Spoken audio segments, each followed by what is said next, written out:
I do really wish that at some point earlier in my life, I would have gotten the message that hiding my flaws was making everything worse. Especially the part where you then have to grow and get over the ego that you've built. Because if you don't know, if you don't have it in your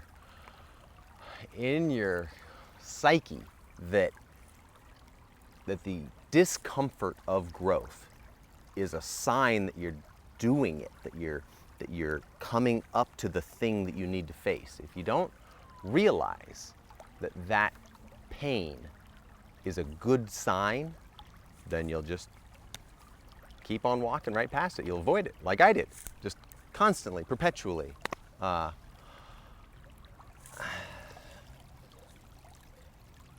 it's nobody's fault. There's nobody to blame for it.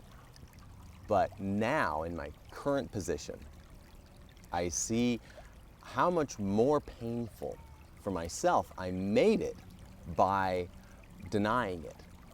And in every denial that I needed to grow, every denial just made me, you know the thing where like the higher you go, the harder you fall, whatever it is? It's kind of like that. But you're lifting yourself up with ego. It's like you're saying, nope, I'm not bad. I'm really good. I'm really good. I'm really good. I'm really good. And then in order to grow, you have to fall back down. There's no other way to do it. And it just gets worse and worse the longer you put it off. And oh man, I'm able to laugh about it right now just because I'm just on the other side of a little growth spurt. And now that I'm through the painful part, I can laugh about it. At least more easily than I would have been able to before said spurt. But enough about my spurts. What I wanted to say is just that if you can embrace the messy and embarrassing and just uncomfortable aspect of growing up, then it becomes something like a little bit of a fun challenge that you can do in public to a certain extent. Not that you have to do it in public, but boy, it's a lot better than thinking that you have to hide in order to do your work, whatever that is. Because having such a private life, it's not exactly natural. Because, and this is informed partly from this book that I haven't even read it. I've read part of it. Anyway, written by Sobonfu Somé, and it's called The Spirit of Intimacy.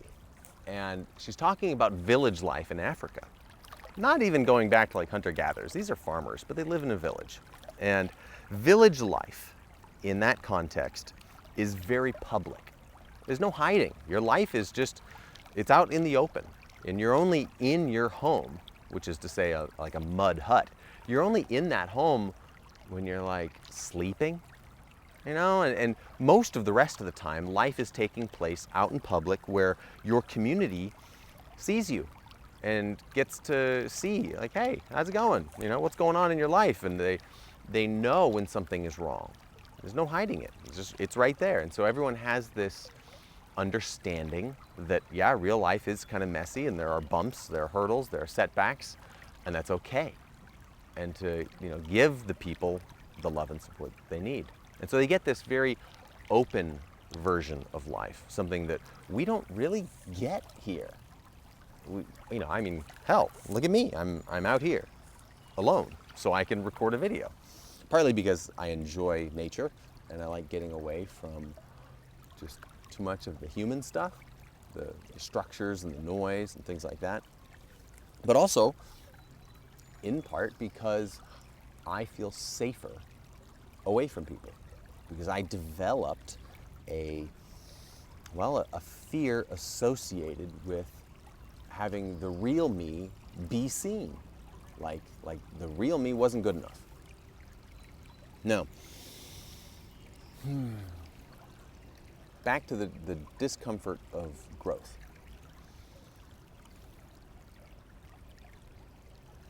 The longer I put it off, the more uncomfortable it got. And I'll tell you, take it from me, it is kind of embarrassing to get to midlife, whatever that is to you. In my case here, I'm 40, and getting there and then having to admit to yourself that a significant portion of my psyche is akin to a spoiled 3-year-old.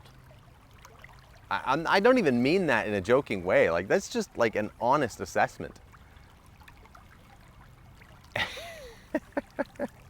For example, I will kind of just complain, and then I'll complain about something, the way something is. Like, I don't like that, that's dumb, that shouldn't be like that, it should be something better. And then I'll just kind of be like, huh.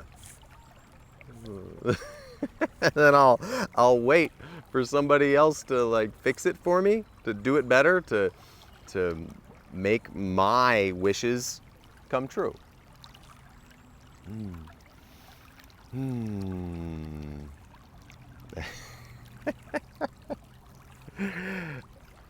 It's really not as funny for my wife as it is for me now in this moment. But I developed a way of interfacing with reality here. And I developed that in childhood. That's the thing. This is the part where I show some compassion for myself and how I ended up here. Well, not here. I ended up here because I walked here, but being a man-child. And I have, part of this perspective is informed by my own experience as a parent and seeing myself do this very thing to my kids. Mostly my 3-year-old. My 3-month-old, it's still just like smiles and giggles and joy. But with my 3-year-old, I'm seeing how I am imparting upon him the belief that he is not good enough the way he is. And I don't do it intentionally. I do it because that was the belief system that I inherited. My parents didn't do it intentionally to me. That's the belief system that they inherited. And my culture didn't do it intentionally to me. That's just the way it worked out. There's no blame to throw around. It's just a fact of life that things happen for reasons. And nobody does bad things knowing they're doing bad things. But when I interact with my kid, and let's say he's pouring himself some milk. And he's 3 years old. It's a big jug of milk. It's a little cup. There's gonna be mess. But I find it really hard to watch this play out naturally. In fact, it is almost impossible for me not to intervene in some way. And in fact, my instinct is to be like, ooh, don't, here, let me help you. And I kind of like help guide it in, and I moderate his movements so that it doesn't just go blah, and half of the carton ends up on the table. Now that might not seem very bad as a parenting instinct, but let me ruin it for you. By doing that, by giving him the crystal clear message that I doubt him, that I don't like the way he was doing it, which is to say, I don't like the direction he was headed. I am telling him that your instincts are wrong, and you are going to fail if you continue doing what you're doing. And not only are you going to fail, but your failure at this task is unacceptable to me. I cannot tolerate failure in this context. The dude's pouring himself a glass of fucking milk. Like, why do I have to get involved? Why do I have to police him on that? As if there was a correct way. As if spilling the milk was something worth telling him that I don't trust him and that he cannot do things on his own without help. Think about that. Like, yes, spilling milk is kind of a pain in the ass and it's a waste of good food and all of that. Yes, that is true. But is that more important than a child growing up knowing that they are allowed to fail and experiment and experience this 360-degree view of life through all of their explorations? And instead, I just kind of tell them, no, I think you should do it like this. This is the correct way. There's a right and a wrong way. You're doing it the wrong way. Now you got to do it my way.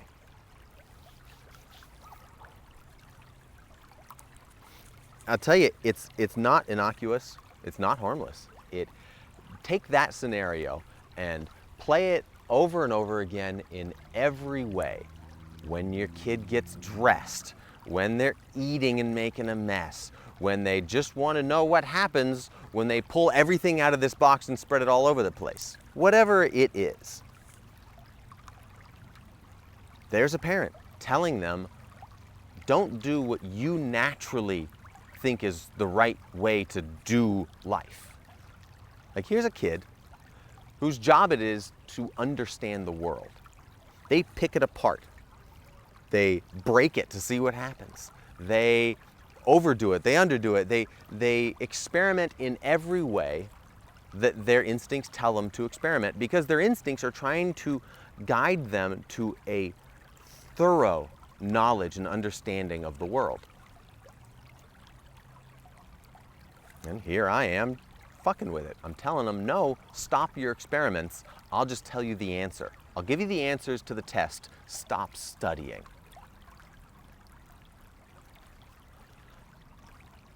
Fast forward, here's a 40-year-old sitting on a little island in the river talking about how he still wants mommy and daddy to do everything for him.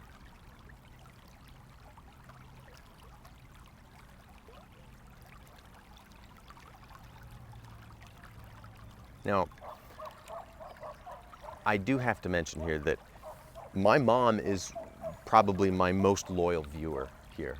And I love her to death. She's amazing. And I don't think she did a single thing wrong in her whole life. And I know that she will listen to this and she'll want to blame herself for it. But I want you to know, Mom, I love you. And I don't think blame is even relevant here. It's just how it is, and it's not the end of the world. It's just me trying to grow up. And I don't have a single negative thought towards you, Mom, about anything. And I just love you totally. Now, that out of the way. I'm a man-child, and I'm trying to figure out how to grow my ass up. And getting the awareness of like what I'm actually doing, you know? When I'm pouty and complaining in my head about things, like, why is that? You know, and I'm figuring it out, and it's great, and it's a fun journey, and I am able to laugh about it now. But for a long time, it was like a triggering thing where I would get offended or mad or embarrassed or whatever by any sort of perceived slight against me. And I tell you, it's a hell of a lot better to lead with the flaws, because it takes the teeth out of any argument against you. If I lead with the fact that, yeah, I'm emotionally immature and it's pretty hilarious how bad it is, but I'm working on it and, you know, giving it my best shot. what's somebody gonna do? How are they gonna make fun of me for that? They're gonna be like, oh, yeah, cool, go for it, buddy.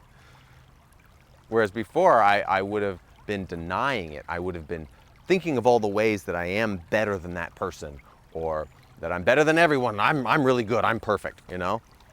Ugh. Embrace the discomfort and start digging into the things that you need to dig into. And the way you know that you need to dig into them is because they make you uncomfortable. It's, oh man, I don't even know, I don't think I've read his book. I think I listened to a little bit of the audio book. But Ryan Holiday's what is it? The Obstacle is the Way. That's basically it. You don't even need to read the book. It's just in the title. Spoiler alert, the obstacle, the hard part, the uncomfortable part, the part that makes you go, ah, that's the thing that you need to do. You just need to reprogram your compass to go after the uncomfortable stuff. And then, holy shit, buckle up, Buttercup, because you're gonna grow.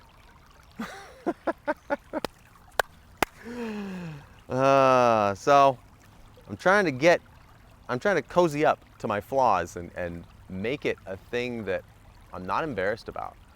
Make it something that I'm compassionate towards myself for. And the only way to do that is to really understand yourself. Understand how you ended up the way you ended up. Because then you'll love yourself. You'll be like, oh, no wonder, how can I be anything else? Impossible. This is the only way I could have ended up. And knowing all of this now, I can do things a little differently. I can start to steer my boat a little bit and get to somewhere that is less infantile, hopefully. So, 40, going on 4. I'm gonna try and, match my kids, see if I can mature with them, and hopefully not just pass along a bunch of emotional baggage in the process. It really is an amazing opportunity to watch kids grow up. I've only had that opportunity for 3.5 years now. It's amazing. And they are my best teacher, truly. Partly because they reflect back to me all of my flaws, and then I can be like, oh shit, I need to change that because now my 3-year-old is doing it back at me and it's clearly not good. All right, I'm gonna leave it there. But thanks for hanging out with me on my little private island here. By the way, I said I like to get away from, like, you know, civilization stuff, but I should note that the way I access this place usually is I just park right behind the camera there. There's a parking lot to a mall. So I am not escaping civilization, but this is a nice little pocket and I love it. It's an island. Look, it's a little island. And I'm gonna stop this recording and actually just sit and enjoy myself for a minute. So thank you, and I'll see you next time.